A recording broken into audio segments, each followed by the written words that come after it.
조직의 편견과 개인의 편견을 극복해야 된다. 조직도 일단은 공무원들은 보수적이에요. 보수적. 일단 보수적이에요. 밥그릇을 열심히 지켜야 된다. 철밥통을 지켜야 되기 때문에 보수적입니다. 변화를 싫어하고 새로운 아이디어를 받아들이지 않고, 이게 공무원들입니다. 또 개인도 비슷합니다. 개인도 젊은 사람들은 20대는 어쨌든 뭐 약간 좀 뭐라고 그러죠? 좀 적극적이고 무모할 정도로 도전을 하는데 공무원이 되면 도전 안 하죠. 사표 쓰고 나야 되니까 잘못하면은. 20대들이 어쨌든 뭐 개인도 편견을 갖고 있습니다. 그 다음에 종교적 편견을 갖고 있을 수도 있고요.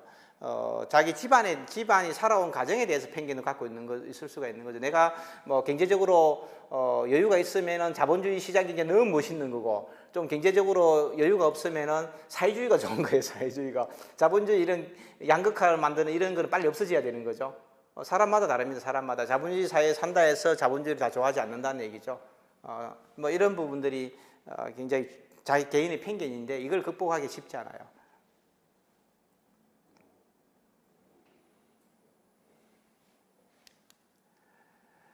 분석관이 신뢰성을 얻기 위해서 뭘 해야 되느냐? 일단 목표국가의 역사와 문화를 이해해야 돼요. 우리가 북한에 대해서 알고 있다. 북한이나 뭐 중국 뭐 이런 거, 러시아 다 마찬가지입니다. 일본도 마찬가지고, 이 나라에 대해서 역사와 문화를 알아야 돼요. 그죠? 북한의 역사는 뭔가? 왜 북한이 그럼 해방 이후에 김일성이가 어떻게 권력을 잡아갔는지, 그리고 어떻게 아들인 김정일에게 권력을 물려주고 있는지, 주민들은 어떻게 생각하고 있는지, 그 다음에 김정일은 또 죽으면서 아들한테 어떻게 권력을 물려줬는지, 이런 부분들을 알아야 되는 거죠. 그 다음에 이 사람들이 갖고 있는 여러 가지 우리 음식이라든지 복장이라든지 어떤 음악이라든지 이런 게 어떻게 변화되어 왔는지를 알아야 되는데, 우리가 지금 그걸 잘 모르는 거죠. 자국과의 관계입니다. 자국과의 관계. 우리는 북한이 동포라고 생각하는데 저거는 우리를 동포라고 생각 안 할 수 있다는 거죠. 김치도 완전히 다를 수도 있고, 노래도 완전히 달라질 수 있고, 뭐 많은 게 다를 수 있다는 겁니다. 그래서 친밀도를 형성하기 위해서는 목표국가의 역사와 문화를 알아야 되고, 목표국가의 관점에서 역사를 학습해야 됩니다. 우리의 역사, 우리의 관점이 아닙니다. 그래서 사실 중국도 동북공정 같은 경우에 저도 이제 많이 얘기하는데, 동북공정도 중국 입장에서는 주거 역사라고 얘기하는 거죠. 왜? 저그 땅에서 일어났으니까. 지금 만주를 주거 점령하고 있으니까. 그렇잖아요. 고구려 발해가 지금 만주가 자기들 지금 땅이니까 자기 역사라고 얘기하는 거죠. 틀리지 않을 수도 있다는 거죠. 왜? 변방의 민족들이 끝도 없이 한족들이 있는 중원에 들어와서 왕조를 세웠다가 엎어진 사례가 많으니까. 그리고 뭐 자기들은 근데 우리는 또 우리 역사라고 얘기하는데, 근데 우리가 중국 고구려 역사, 발해 역사를 편입한다 하더라도 우리가 북한이나 만주를 다시 점령하고 우리의 영토로 만들 가능성이 있느냐? 현실적으로 없어요. 그냥 우리가 기분이 좀 좋을 뿐이지. 옛날에 한때 좀 돌아다녔다 이렇게 기분이 좋을 뿐이지, 이게 국가적에 큰 도움 안 돼요. 근데 우리가 그걸 가지고 자꾸 이 백두산에 가서 우리 뭐 언제는 얘기하고, 뭐 장수항릉에 가서 뭐 어떻고 저떻고, 뭐 광개토대왕비에 가서 얘기하는 것 자체가 사실은 어떻게 보면은 삐뚤어진 애국심일 수 있다는 거죠. 제가 봤을 때는. 역사적 측면, 중국 입장에서 자기들 거예요. 자기들 거 맞는 거고, 일정하게 국제적으로 봐도 자기들 거 맞는 거예요. 중국 거예요, 중국 거. 우리 거라고 보기 좀 쉽지 않다는 얘기예요. 우리가 실효적으로 지배하거나 역사가 연결된 부분이라고 보기 어렵거든요. 그것도 1000몇백 년 동안.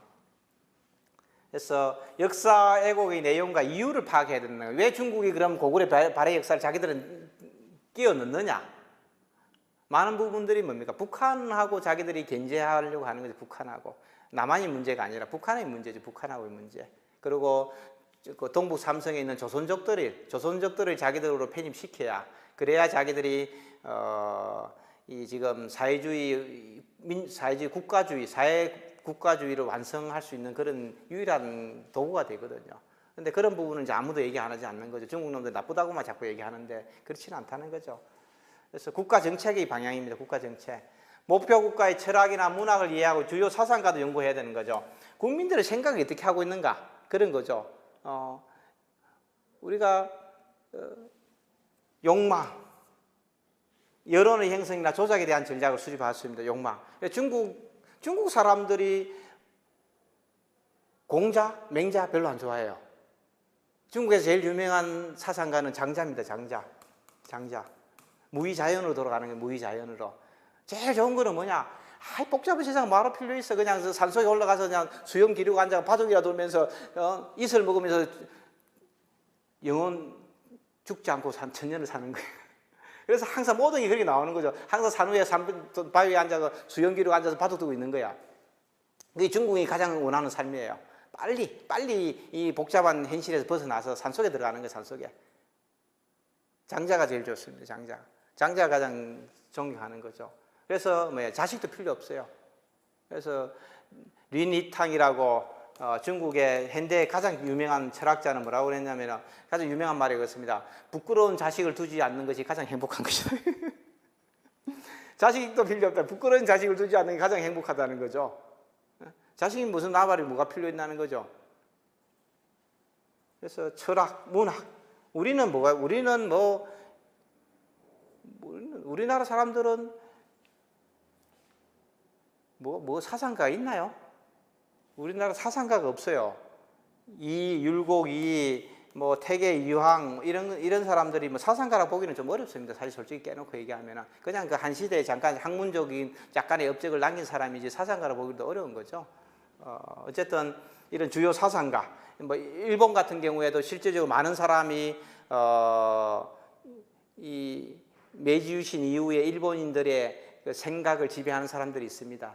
유키치라는 이런 사람들은 그런 사람들은 부끄러움과 정직 이런 걸 얘기하는. 그래서 부끄러운 것 자체가 살아있는 게 의미가 없으니까 할복을 하는 거죠. 할복을. 그래서 다 이해가 돼요. 왜 일본 사람들이 할복을 하고 왜